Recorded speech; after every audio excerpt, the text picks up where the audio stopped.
जनो आज आप सुनेंगे महाशिवरात्रि की पहली कथा।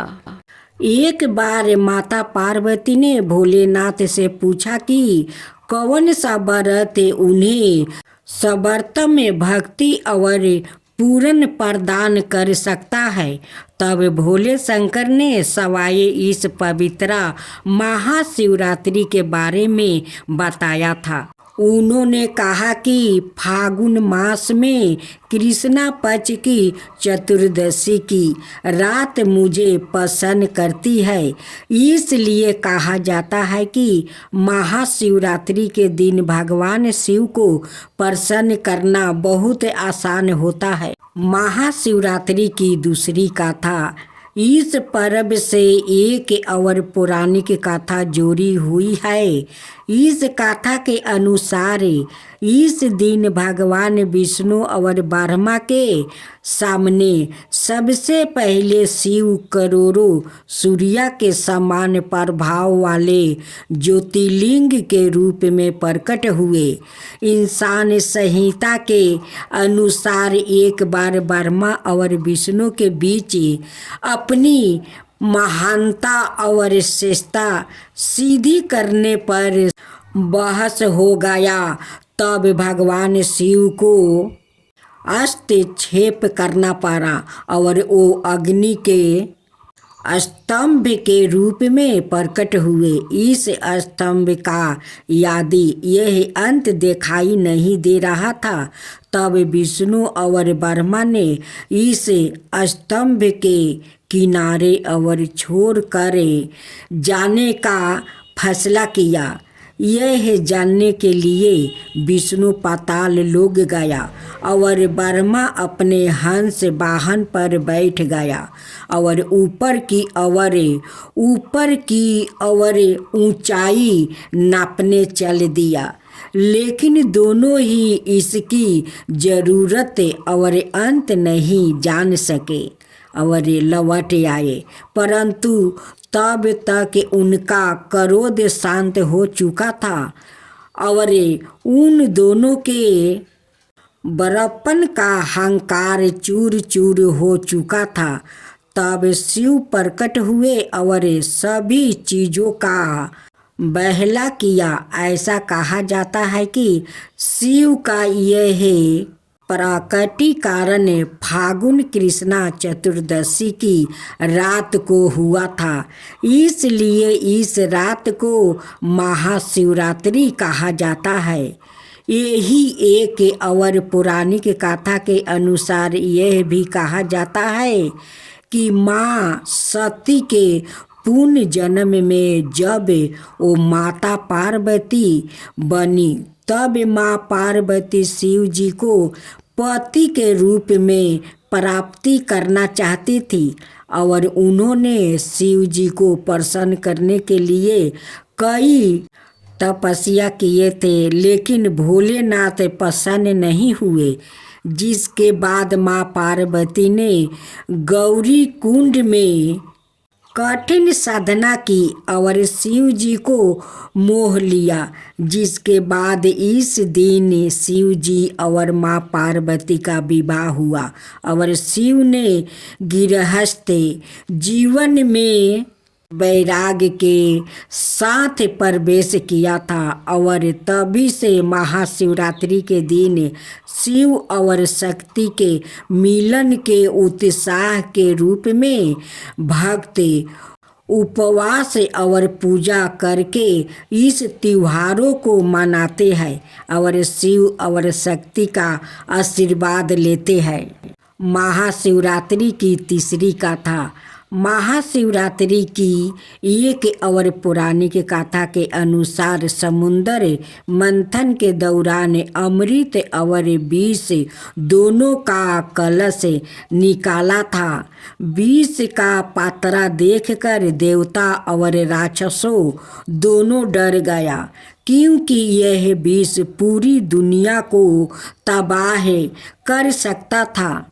दुनिया को बचने के लिए देवताओं ने भगवान शिव से मदद मांगी और शिव जी ने दृष्टि को बचाने के लिए पूरा विष सवाए पी लिया, लेकिन उन्होंने विष को निगला नहीं, विष को गले में ही रोक लिया, जिससे उनके गले का रंग नीला हो गया और शिव जी नीलकंठ कहलाए।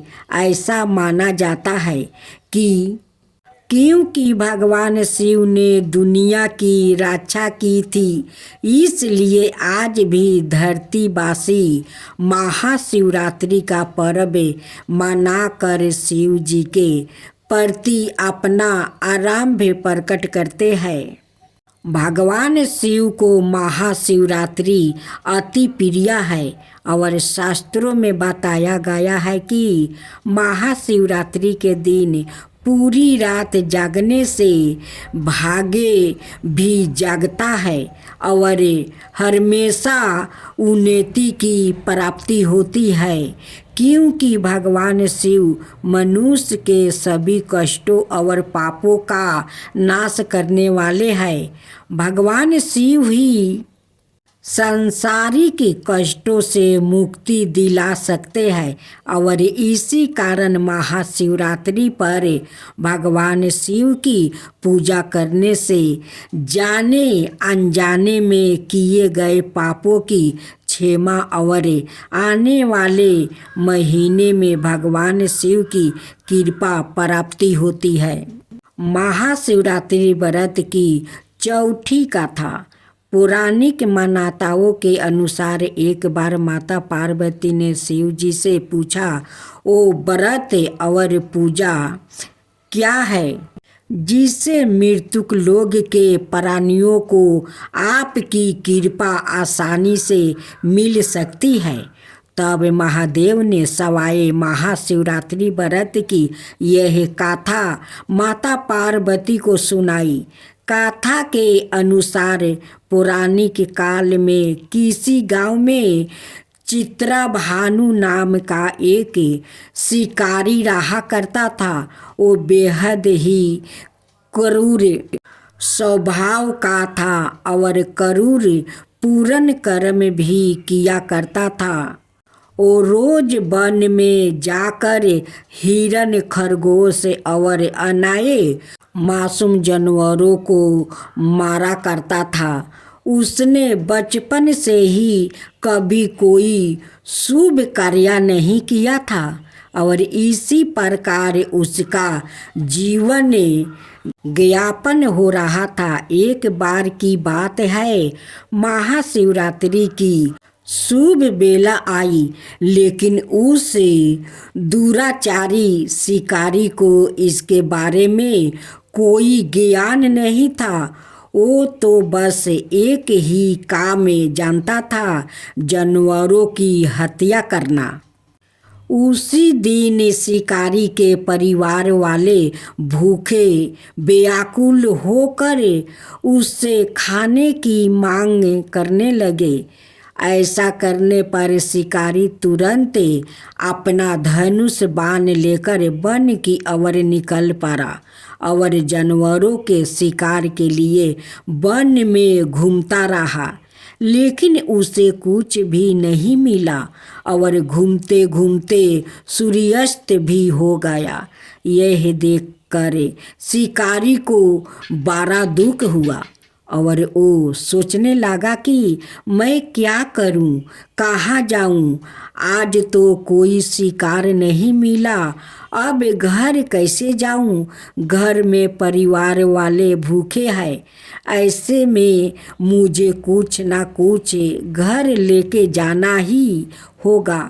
ऐसा सोचकर शिकारी एक जलाशय के पास पहुंचा और घाट पर खड़े होकर सोचने लगा कि यहाँ कोई ना कोई जानवर पानी की तलाश में जरूर आएगा। ऐसा सोचकर वो पास में मौजूद बेल के पेड़ में अपने साथ थोड़ा पानी लेकर बैठ गया। उसके मन में तो बस यही ख्याल था कि कब कोई जानवर पानी पीने आएगा और वो उसका शिकार कर पाएगा। इसी प्रतीक्षा में भूखे प्यासे वो शिकारी बैठा रहा। इस तरह काफी रात हो गई और जब रात का पहला पहर शुरू हुआ तो तब उस समय तालाब के पास एक गर्भवती हिरनी आई।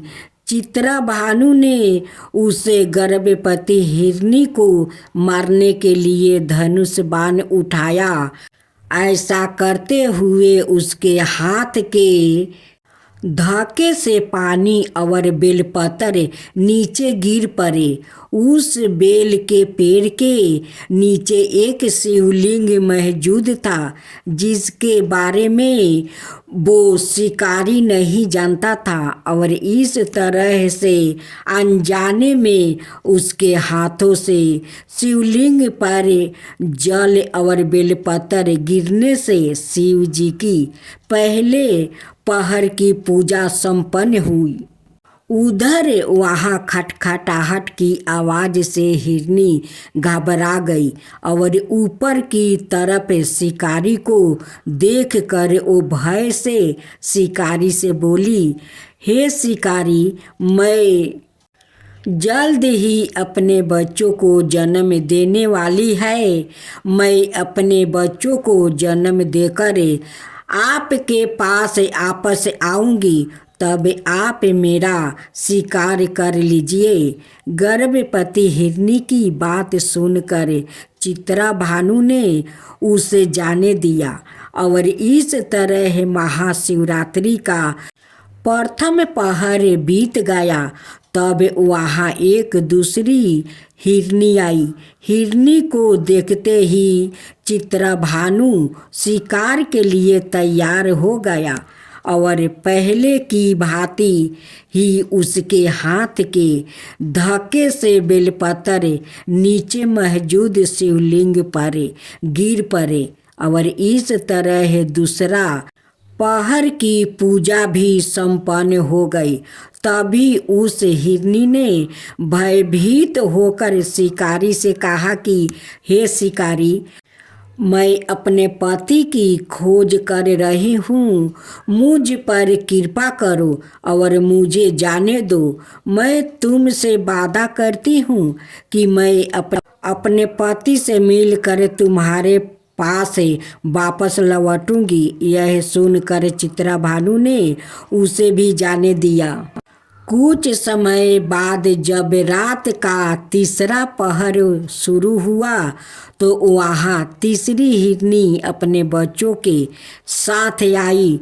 चित्रा भानु ने फिर से हिरनी के शिकार के लिए तैयार हो गया और पहले की भांति ही उसके हाथ के धक्के से बेलपत्र नीचे मौजूद शिवलिंग पर गिर पड़े। जब उस हिरनी ने शिकारी को देखा तो वो उससे बोली, शिकारी, मैं अपने इन बच्चों को अपने पति के पास छोड़कर वापस तुम्हारे पास आऊँगी, कृपा मुझ पर दया करो। हिरनी की बात सुनकर चित्रा भानु ने उसे भी छोड़ दिया और इस तरह चित्रा भानु ने भूखे प्यासे रात्रि के तीसरे पहर की पूजा भी संपन्न कर लिया। चित्रा भानु अपने परिवार की चिंता में डूबा हुआ था कि तभी वहाँ एक हिरन आई। चित्रा भानु बड़ा खुश हुआ और तीसरे साधने के लिए अपना धनुष उठाया और ऐसा करते हुए पहले की भांति उसके हाथ के धक्के से बेलपत्र नीचे मौजूद शिवलिंग पर जा गिरे और उसके द्वारा भगवान शिव की चौथे पहर की पूजा भी संपन्न हो गई। उधर उस हिरन ने चित्रा भानु को देखते हुए कहा कि अगर तुमने 3 हिरनी और उनके बच्चों को मार दिया है तब तुम मुझे मार सकते हो, और अगर तुमने उनको छोड़ दिया है तो मुझे भी छोड़ दो। मैं अपने पूरे परिवार के साथ यहाँ वापस आ जाऊँगा। चित्रा भानु ने हिरन को घटित घटना बताई। तब हिरन ने जवाब दिया कि वो 3 हिरनियाँ उसकी पत्नी थी। अगर तुमने मुझे मार दिया तो वो 3 हिरनी अपना वादा पूरा नहीं कर पाएगी। मेरा विश्वास करो, मैं अपने पूरे परिवार के साथ यहाँ जल्दी वापस आऊँगा। हिरन की बात सुनकर चित्रा भानु ने उसे जाने दिया। इस तरह चित्रा भानु का हृदय में परिवर्तन आ गया और उसका मन पवित्र हो गया। रात भर चित्रा भानु ने अनजाने में ही सही भगवान शिव की आराधना की थी, जिसके वजह से भगवान शिव उसे प्रसन्न हो गए थे। वही कुछ देर बाद हिरन अपने पूरे परिवार के साथ चित्रा भानु के पास पहुंच गया। हिरन और उसके परिवार को देखकर चित्रा भानु ने बहुत खुश हुआ और उसने हिरन के पूरे परिवार को जीवन दान देने का वचन लिया। यह देखकर भगवान शिव ने प्रसन्न होकर शिकारी को अपने दिव्य स्वरूप का दर्शन करवाया और उसे सुख समृद्धि का वरदान दिया। इस तरह चित्रा भानु को क्षेमा की प्राप्ति हुई थी और मरने के बाद उसे शिवलोक में जगह मिली थी। जय शिवा ओमकारा, प्रभु हरे शिवा ओमकारा, ब्रह्मा विष्णु सदा शिव अर्धंगिनी धारा। ओम जय शिवा ओमकारा, एकानन चतुरानन पंचानन राजे, शिव पंचानन राजे। हंसासन गरुड़ासन विषवाहन साजे। ओम जय शिवा ओमकारा, दो भुज चार चतुर भुज दस भुज अति सोहे, तीनों रूप निरखता त्रिभुवन जन मोहे। ओम जय शिवा ओमकारा, अक्षर माला बने माला मुंडी माला धारी, चंदन मृग मद सोहे बोले सुभिकारी। ओम जय शिवा ओमकारा, श्वेतांबर पीतांबर बागंबर अंगे, सनकादिक बरे मादिकी भूतादिकी संगे। ओम जय शिवा ओमकारा, करके मध्यम कमंडल चक्र त्रिशूल धरता, जग करता जग भरता जग पालन करता।